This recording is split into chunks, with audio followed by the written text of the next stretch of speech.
You've probably heard in your life how the journey is as important as the destination. Well, we're going to apply that philosophy to chords and explore the journey that your fingertips take on their way to the fretboard and see how we can get those fingers flying. Hi, I'm Ukulele Clare. This is my co-host Tim, and together we've helped hundreds of people tune into their inner ukulelian. And today we're going to use Irving Berlin's Blue Skies to explore how to get those chord transitions nice and smooth. First, the most basic thing you need for smooth chord transitions is a steady strum. Strumming is a physical act. If you can maintain a steady strum without slowing down for the hard parts or speeding up for the exciting parts, you're well on your way. The second thing you need is the chord itself. So it can take a while to get your mind and your body on board with how to make a chord that sets your fingers free. The next level is being able to make that chord without looking at the chord picture to figure out how to make it so that your mind and your body know what that chord is. The Jedi level comes when not only can you make the chord without looking at the chord chart, but without looking at your fingers, with accuracy and speed. That frees up a lot of bandwidth in your mind. It sends the force flowing through your fingertips, and you've got time and ability to actually start hearing some subtle licks and rhythms that are in the song that you weren't aware of when you were still just hanging on for dear life.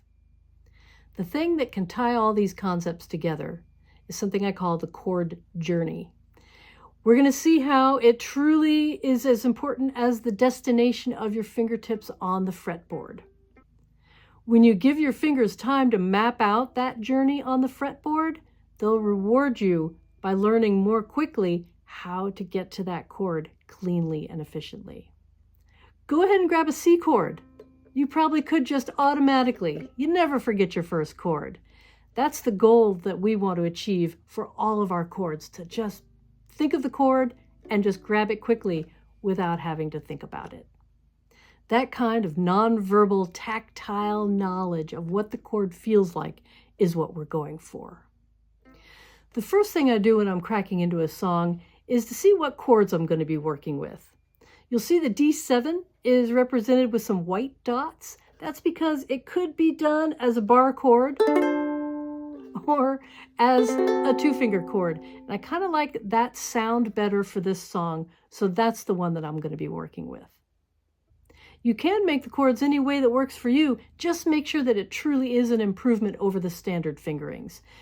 You don't want to create a giant flip book of chord alternatives. I like to keep mine to a minimum because I want to keep those in-flight decisions to a minimum while I'm in the middle of a song.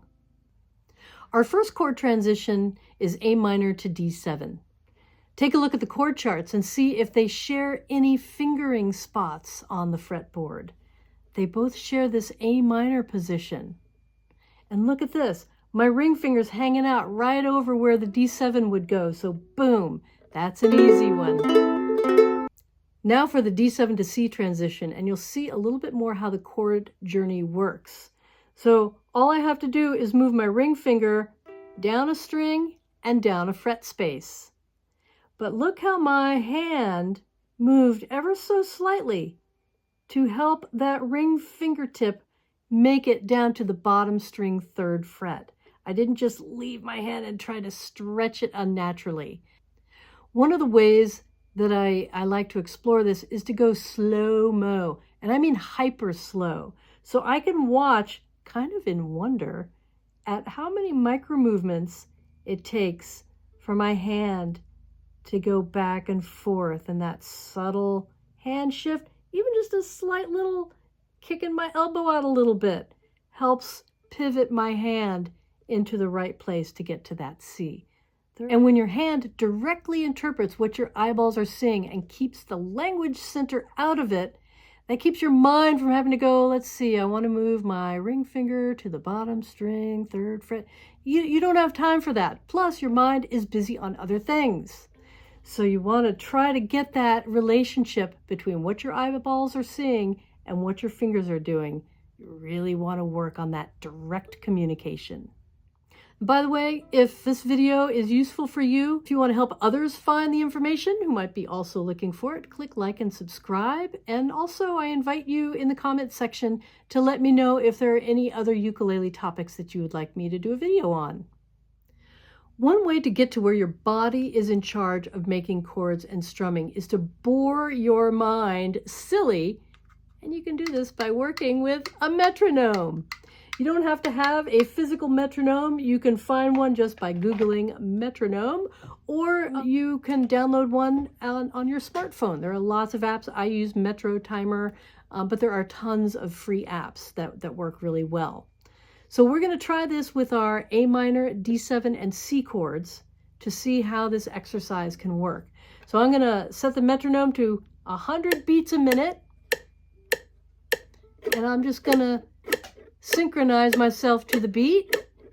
See how I'm synchronizing with my entire body to give myself a really solid feedback loop. My mind and my head and my hand are both on the beat. All right, now I'm gonna get that A minor going. So we have A minor, 2, 3, 4, D7, 2, 3, 4, C, 2, 3, 4, A minor, 2, 3, 4, D7, 2, 3, 4, C, 2, 3, 4.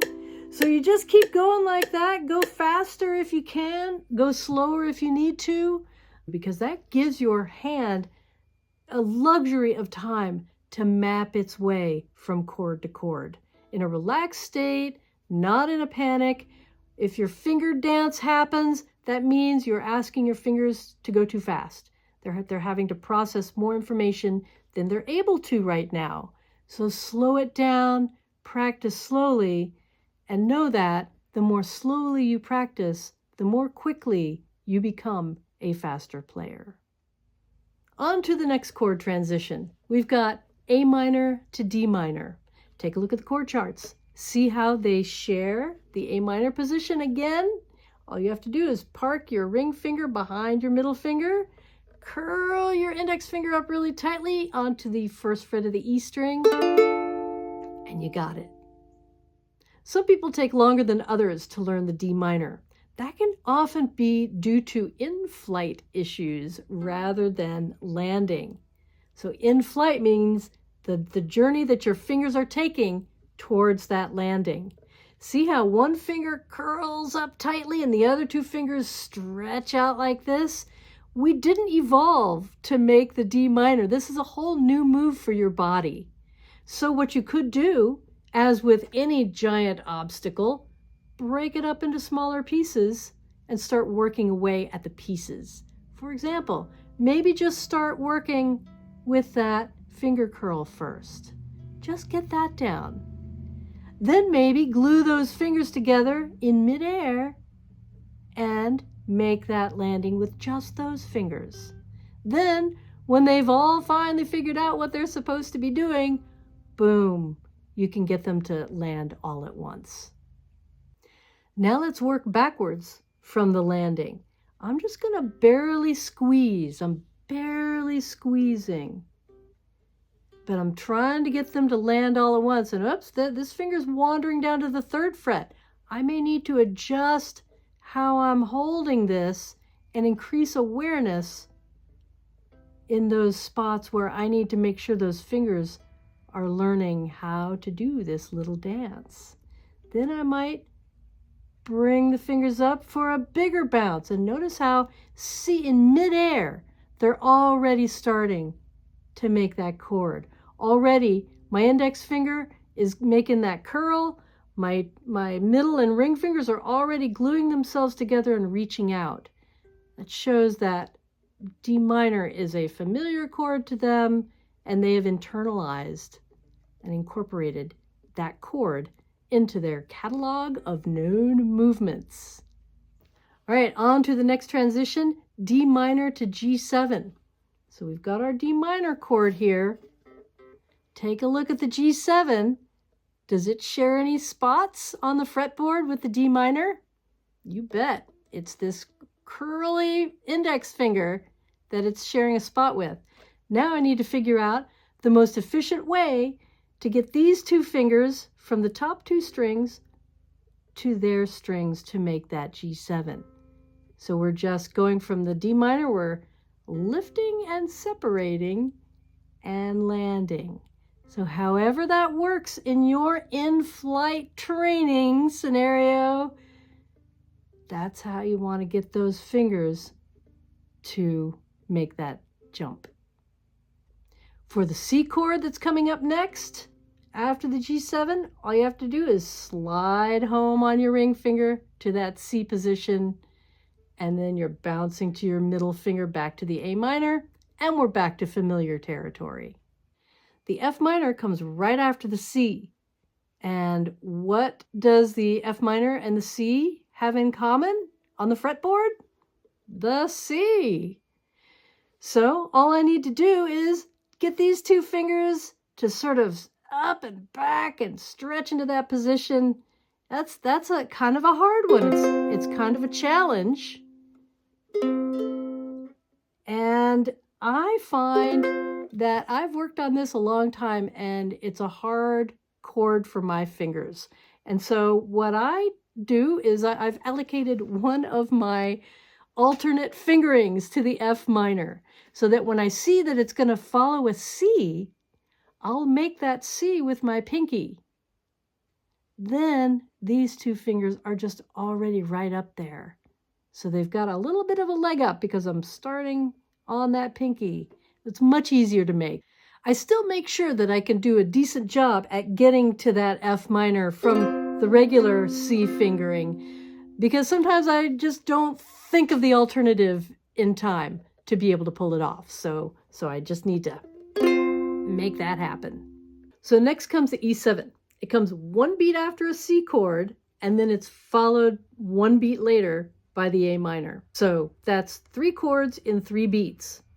And what you can do for the E7, do your usual E7 exploration to see what is the best way that your fingers can find their way to it. And then you can so it goes from the C to the E7 to the A minor. And so for the C to E7, you could just C and then slide up to the E7. I prefer just C and lifting that up and going to the E7. So I've got that chord down. It works for me. Plus, it emphasizes a little bit of a little staccato in the song that comes from lifting up that chord. We've got, when you're in love, my how they fly those blue days. So there's just a little bit of an on the beat kind of rhythm change. And it's those rhythm changes that keep songs sounding interesting, make them into the ear candy that they are. And from there, it's easy to train your finger to go to the A minor chord, and you're back to familiar territory. Let's give the song a whirl. I've got the metronome set to 90 beats a minute. Let's see how we do.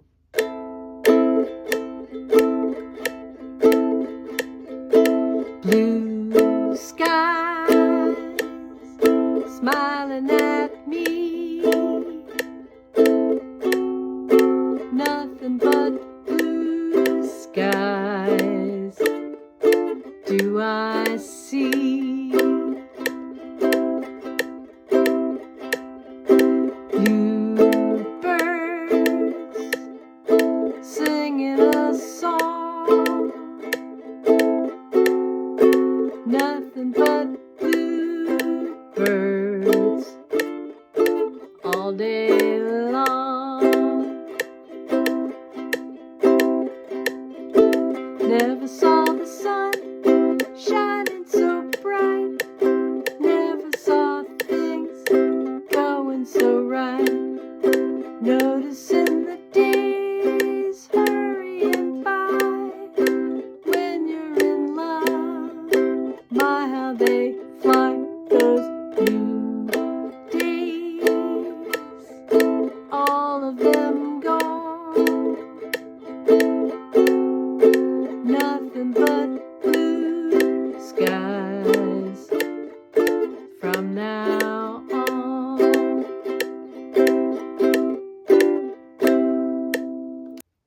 You probably noticed that things went off the rails a little bit on the second verse where I was going F minor to C, and that can really be instructive. It signals that that's a spot where I need to go back and smooth out my timing a little bit. So I will go back and work on that section and then spackle it together and make sure that the whole song goes smoothly. So if this video was useful for you, please like and subscribe, and that helps people who might be looking for this information find it more easily.